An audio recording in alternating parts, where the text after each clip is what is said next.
What's up, guys? This is Jay from Generation Geek, and today we are looking at my man Lucas Bishop. Now, to be honest, when I did this list, I had no idea what I was getting myself into. I had gotten to a little debate with one of the subscribers here at the channel, Lord M, on my Graviton versus Magneto video, and he said he would like to see a fight versus Vulcan versus Bishop. And I was like, man, there's no way Bishop is winning that fight. He is an alpha level mutant going against an omega level mutant. And he was like, no, my boy, you gotta look at all his stats and all his feats and stuff like that. And when I looked at it, boy, did he have some feats. But before we get to that, as always, if you guys are new here, please like, share, subscribe, and join the Geek fam. We'll love to have you. As I was saying, as I was getting to these feats, like, Bishop just does some crazy stuff. And I'm just gonna start with something like just kind of like something mid. And it was when one time Bishop stopped an entire train with using the kinetic force from Gambit and himself to counteract the momentum of the train. So this train was going non-stop, no brakes, couldn't stop it.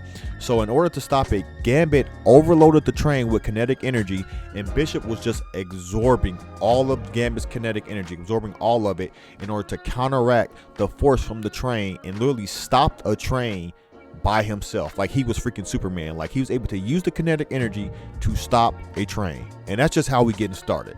Then you got other instances when he was able to take out the freaking Juggernaut. Now to this, it kind of had a caveat to it. Juggernaut had just got like knocked states away by freaking Onslaught, but this is still the freaking Juggernaut. Bishop had absorbed all the electrical energy within the local city and literally just hit Juggernaut with all of that energy and literally knocked my man's back on his butt. And we're talking about the freaking Juggernaut. Nothing can stop the Juggernaut. He was still powered by the Gem of Sidorak. He literally knocked Juggernaut back down on his butt with just his raw power alone. Like, that's kind of crazy and impressive in itself. And this is kind of like two feats in one. So there was one time that Bishop was fighting the Furies. Now, if anybody knows anything about the Furies, they are extremely powerful creatures. They're almost kind of like similar to like Omax, where they can counter any power that they come across. So they've killed like some of the most powerful beings, like Mad Jim Jaspers was a universal reality warper, Captain Britain, Mr. Miracle, just some super powerful beings. So Bishop hit this thing with the power of a small star. Yes, you heard that right. Bishop was able to conjure up the power of a small star just to knock over this Fury. And that's not it. Bishop is also incredibly strong. When he was also fighting the Fury, he grabbed this nitrogen tank because he knew it was no way he can really stop the Fury on his own. And with one arm, he just grabs this heavy tank that has to weigh hundreds and hundreds of pounds and just chucks it at the Fury and shoots it and just freezes the Fury in nitrogen. So he also has impressive strength as well. Another instance in which Bishop was able to use his kinetic energy to stop a flying car. The car was literally flipping and he grabs it by the freaking grill and just pins it back down to the ground like it's just nothing. Like, super crazy impressive stuff.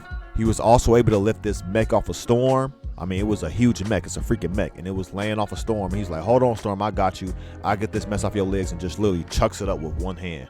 Bishop also has some crazy little intricate things he can do with his powers.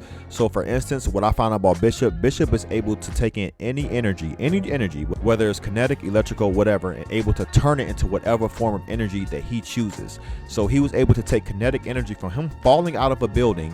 He takes that kinetic energy and changes it into light energy and sound energy to allow himself to have a flawless light descent onto the ground. Yes, he took kinetic energy and turned it into light and sound energy just so he can have a safe landing. Like, that is a crazy, crazy display of just versatility.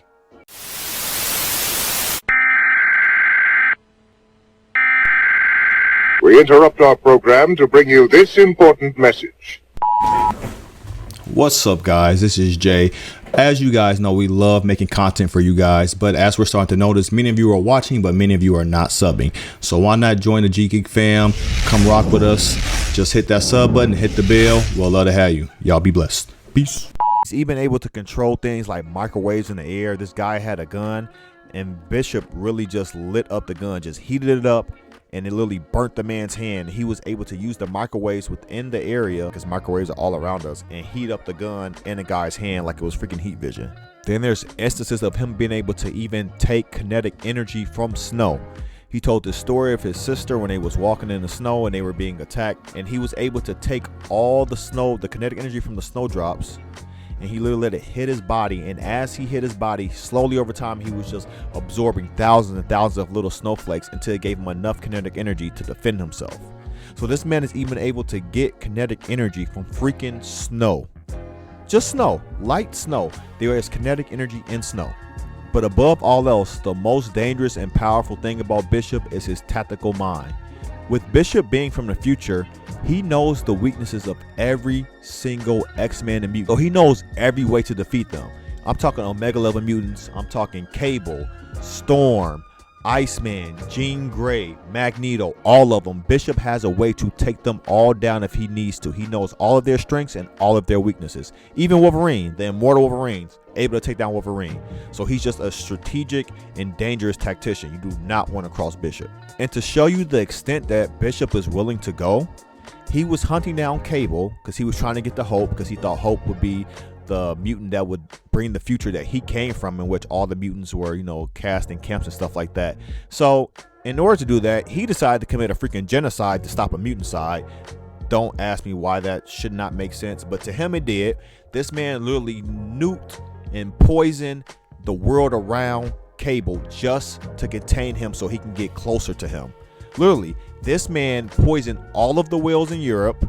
He hit South America with napalm, and the only thing that could really stop it was the ocean. For Africa and Asia, he used bioweapons and toxic chemical releases. Didn't bother Antarctica because it was almost gone anyway. Then was planning on hitting North America as well. Like, the lengths this man is willing to go to get his target is impressive. You're talking about an alpha level mutant who is a global threat to the entire world, just simply because of things he's willing to do and the strategic mind and the power to see it through.